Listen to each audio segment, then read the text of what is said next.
Everybody we talked to about that, as soon as we found out he had a belt on that night, was like, wow, that totally changes the dynamics of why those articles. I got nightmares in my head, I fear thoughts build up until I can't hear. My mind fills up into a creature, and it haunts me somewhere much deeper.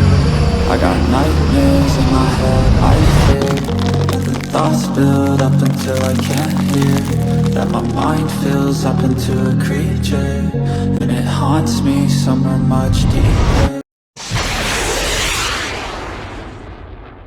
Hello and a warm welcome to True Crime Rocket Science, the most authentic voice in true crime. Well, I hope all of you have had a good Easter break. What do you think about that? It totally changes the dynamics, does it? Help us get answers. Riley Strain's family say they still have many unanswered questions, but I guess the real question is whether they can accept the answers to their questions. Do you think they can? Before we get to that, if you haven't subscribed to the channel, please do. If you're finding this analysis worthwhile, please like, share, leave a comment. You can also hit the thanks button, and let's get started. So the words of the family member are, that Riley wore a belt daily. I would like to know, since the police have said that it's not uncommon for pants, boots, etc. to come off in these types of situations, if any other people that have been recently recovered in the river or over the last several years, if this has been true to them also. And so that seems to me almost to be a dig at the police. And when you hear the following comment, it certainly does seem to be. Is we're going to have to find our information via the internet, via TikTok, via incredible reporters like you guys chasing down leads, because I strongly feel that we're not going to get any support from Metro Nashville. Now, it was actually an expert on News Nation that brought up this topic of the belt. And it is a fair question on paper, in a sense. But one also has to wonder whether this is a question regarding a distrust of the authorities. And if you say that, why would the authorities spin a yarn? What would be in it for them to frustrate this investigation? And I do think it's a well-worn path when we ask the other question, what is in it for the media to blow oxygen, to blow fuel into the foul play narrative? And I would include social media into that.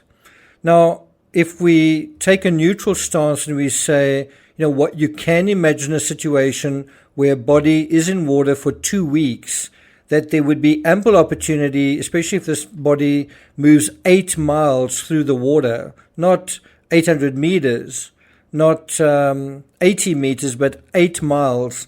That's a long way. That would be ample opportunity both for the body to bloat over 2 weeks and for snagging. Now, if the belt snagged on wire, for example, and the rest of the river flowed quite strongly, one can imagine the belt eventually breaking due to the force of the water. I'm not sure whether it's even anything as dramatic as that. You could simply have the body bloating, and that would then create a lot of stress on the belt. Now, the news media are reporting that Strain's family are struggling to accept that the college student may have drowned. And one of the reasons for that is because he was an excellent swimmer. And I think one's also going to just highlight the first part of that sentence, that they've struggled to accept kind of what has happened to him. One day he's there and then he's not. And you really don't want to accept that. It's not something you want to accept in general.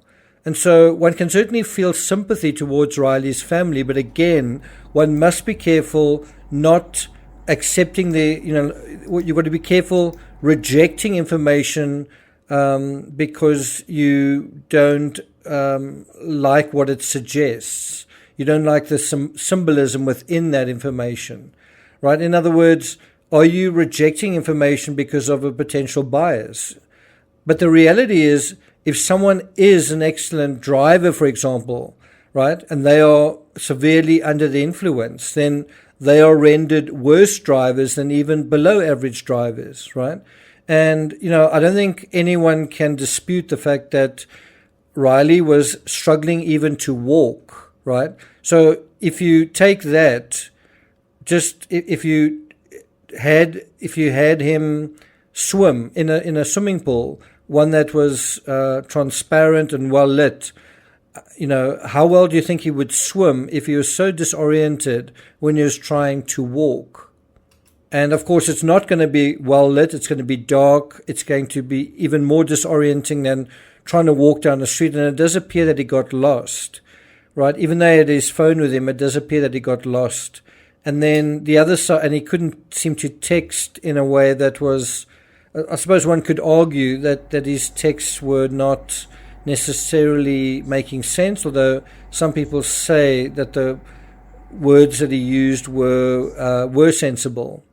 I'm just saying, if you can get lost on dry land, how much easier would it be to get lost and disoriented in dark water at night? Nevertheless, the family says it's very brutal on the family right now. We're at the stage where we want answers. We're blessed to bring Riley home, but now we want answers.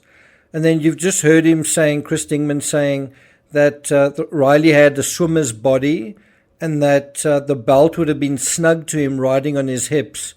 As soon as we found out he had a belt on that night, it totally changes the dynamics of why those articles are missing.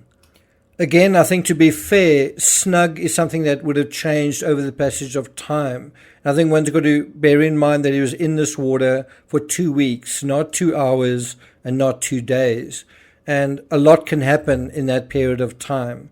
Now, I can also tell you, I have a swimmer's background and I came very close. So I basically I was the number one swimmer in my state at a certain point. And I came very close to drowning twice after deliberately going out to swim in the sea. One was in a swimming race in Cape Town. And the only issue there was it was extremely cold water and I hadn't eaten breakfast. The other was in a triathlon in Durban, and you would imagine that there would be no problems there, except there was a massive wave. Even though I saw the wave, it dumped me and I was really submerged for quite a long time. Now, in both cases, I didn't gulp any water, even though I was underwater and needed to breathe.